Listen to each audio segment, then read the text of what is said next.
So we get into base camp for the Gambler 500 and everyone's showing off their rides. I've seen some weird contraptions, I've seen some redneck engineering, but these things take the cake.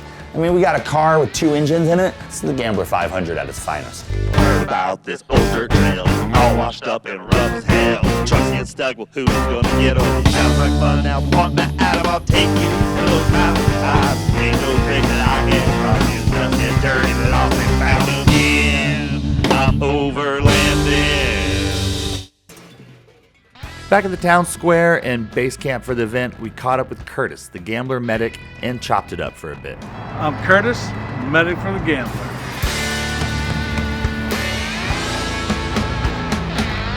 This thing looked like a medic tent that I've never seen before. I had to make it over and say hi. Yeah, so we've been doing medical for Gambler for quite a while, as you can see. This is ex-Australian military, Land Rover Parenti. It becomes a sickness because I think there's probably only 10 or 12 in the United States, and my buddies and I, we probably have half of them. Something that there's no cure for it. Yeah, it's a sickness, and they're a lot of fun though.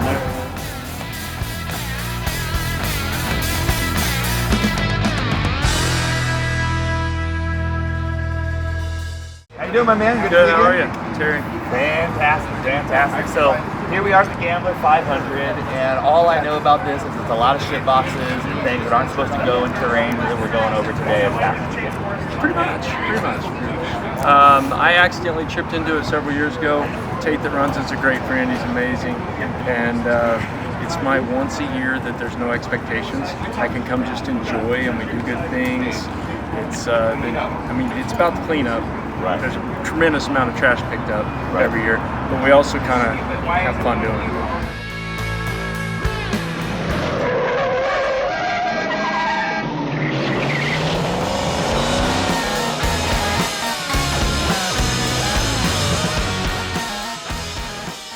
Next stop, before we roll out into the wild green yonder, Hoop DX to check in with the locals. My buddy hit an elk, so we had to put a window in it, and it's got just went to the junkyard. I found a brush guard, found some headlights, and just basically scabbed it. My washer fluid is a it's a lemonade bottle with my washer fluids in it. And the old license plate fill in the holes here. That's probably my favorite part of this thing. The ATV winch I had laying out back, Which is almost strong enough to actually move this thing? I threw them on street tires. It should come out, or at least it'll be enough where I'm not come along in it. Right, exactly.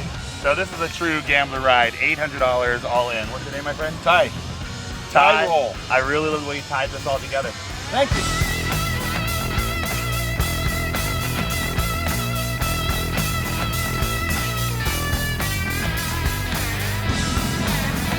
So the Gambler itself isn't a race, but they do put together this shit show, shit box of a race, the Hoop DX. We're gonna watch a little bit of stuff, and then we're gonna get on and try to hit some waypoints and get through the Gambler. Yeah. Cheers! Thank you so much for this. What's your name? I'm John. John, Jerrold. Jerrold, good to meet you, man. Hey, I'm John. I got a 1971 Mustang. Pulled it out of a blackberry bush up in Vancouver, Washington 5 years ago. Been working on it for a long time.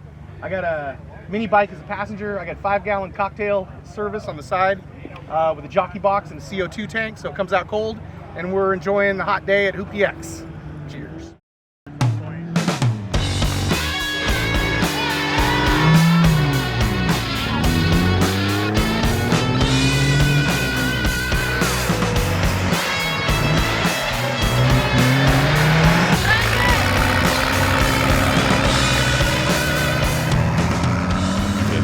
I'm Bryce Ronsonet, and this is my Hoop DX car. It's a turbo diesel. Turbo diesel. Yeah. So does it really get up on it? No, it's the turbo part of the diesel is a little lacking. It's for sound. More than anything else. Get that whiny ring. Yeah, that's about it. I love those rims, dude. I just put a set on my Datsun.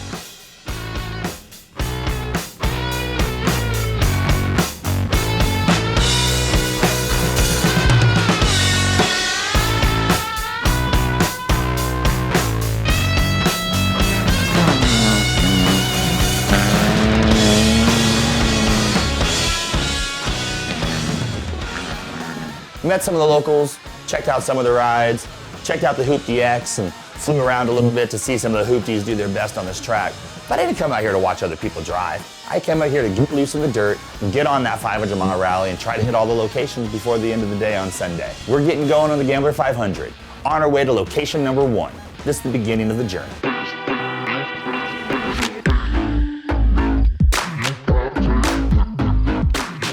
Getting near the first waypoint. We've been on asphalt for about maybe 15 miles, so we're looking at almost 100 miles on dirt to make it to this first waypoint. Crack in the ground. There's also a marker that says vault toilet. So I don't know what kind of crap we're gonna find out here, but if it's not something good, I'm gonna be pissed.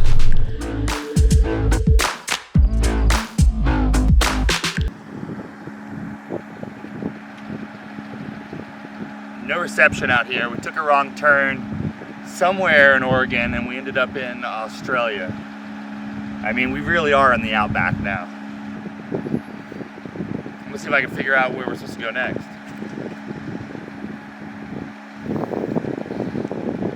That way.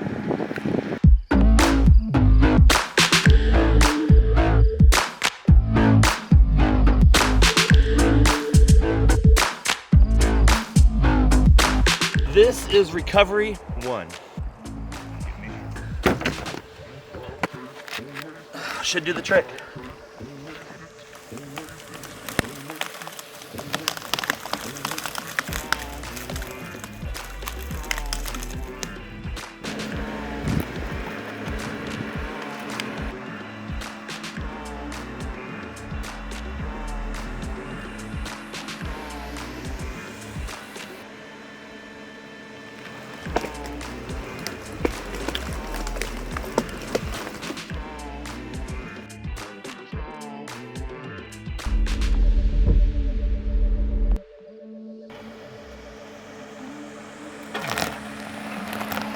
Just that easy.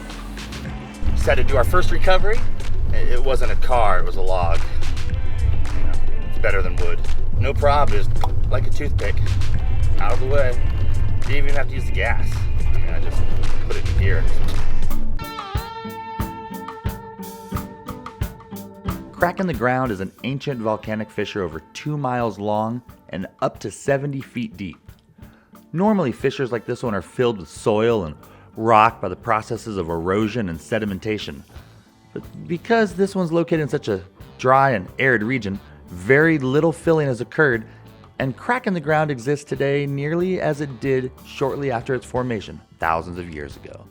I'm gonna find out if it's all it's cracked up to be. I feel like we're about 20 feet, 25 feet deep, and you wouldn't see it to save your life. You could be walking through this, and if you're not paying attention, you would have fallen right in this. But it's nice and cool down here, so it's a good place to take a break.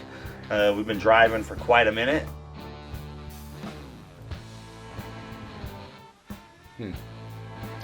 Wonder if it's the right spot. I was expecting other gamblers to be here. We've been here about a half an hour, and there's no one around. Just us. I mean, it rocks. Don't get me wrong, I'm not complaining. But yeah, I'm forced to relax and chill in nature. Not really a bad thing.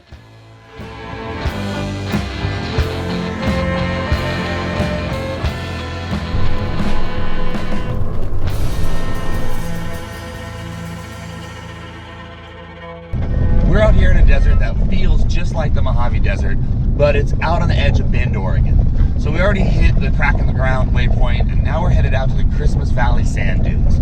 It's been a nice, pleasant drive up to this point, but now it's time to get a little rowdy.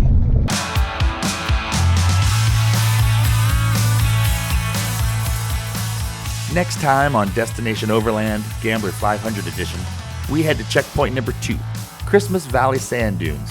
Plus, we catch up with an old friend for a private tour of a fire watch tower. Don't miss it. I'm overlanding. Help support those small companies that make the outdoors fun, and most importantly, respect the forest. Jerrold, good to meet you, man. Our 97 RV actually has a tape player. Oh, damn.